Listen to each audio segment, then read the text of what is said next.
Thank you for watching, liking, commenting, sharing, and subscribing right now.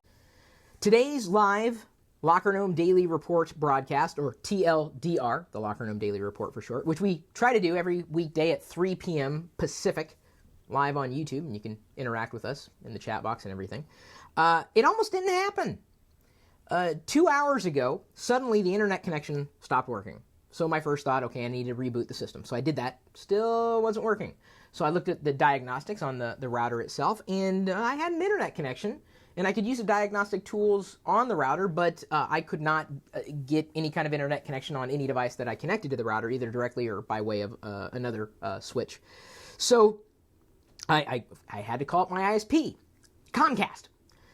You might remember I was going back and forth between Comcast Business and Residential, and I was residential for a while, saving a massive amount of money, but coming dangerously close of using too much data according to the beeples at Comcast. Oh, I'm sorry, did I say beep?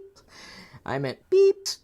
So basically what had happened, I called up one CSR, customer service representative, and I asked them what was going on. They could not find my account because I work at home. So I had to switch back to a business account at home with using residential services for my television service, which I do think is okay. I think it's overpriced dramatically, but it's still okay, the TV part of things. But I had to use the business class internet so that they wouldn't cap me, which is an artificial number that they pulled straight out of someone's beep. Consider it's just covered in beeped, this number that they say, oh, 250 gigabytes, that's more than enough.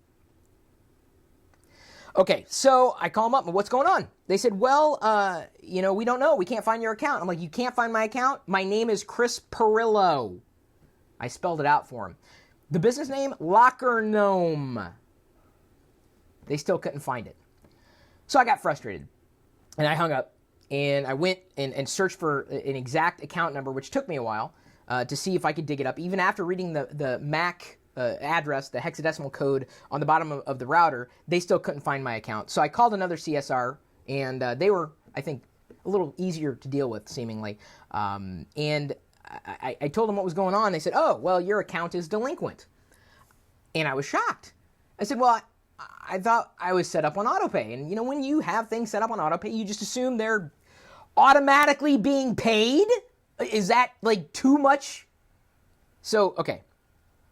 Beep, beep, beep, beep. I'm backing the truck up.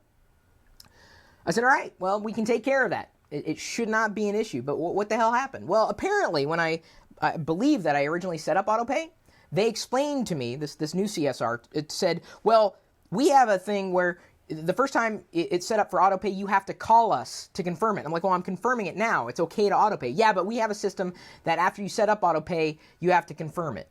The first month that it's, I said, whoa. Okay. In what universe is it logical that once you set up autopay, you don't actually have it autopay until you confirm for the first time that you want it paid automatically? What? Comcast, in the entire galaxy of services, has the worst beeping customer communication experience ever. You have no idea how frustrating it was to have my account turned off without being warned. Not once. My account was apparently 72 days delinquent. I didn't get a phone call. They had my phone number on their books. They knew exactly where I lived. Not a single message did I receive after I believed everything was set up to be automatically paid, only to realize that after setting it up, I needed to set it up again.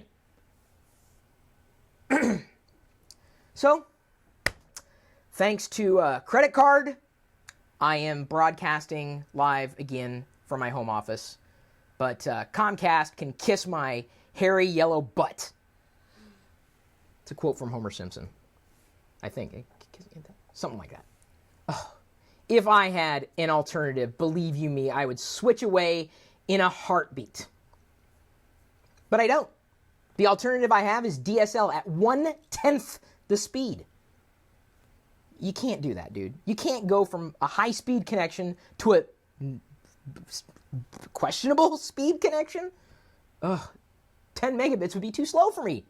Yeah, I couldn't do it. I couldn't do it. I would cry blood at that point.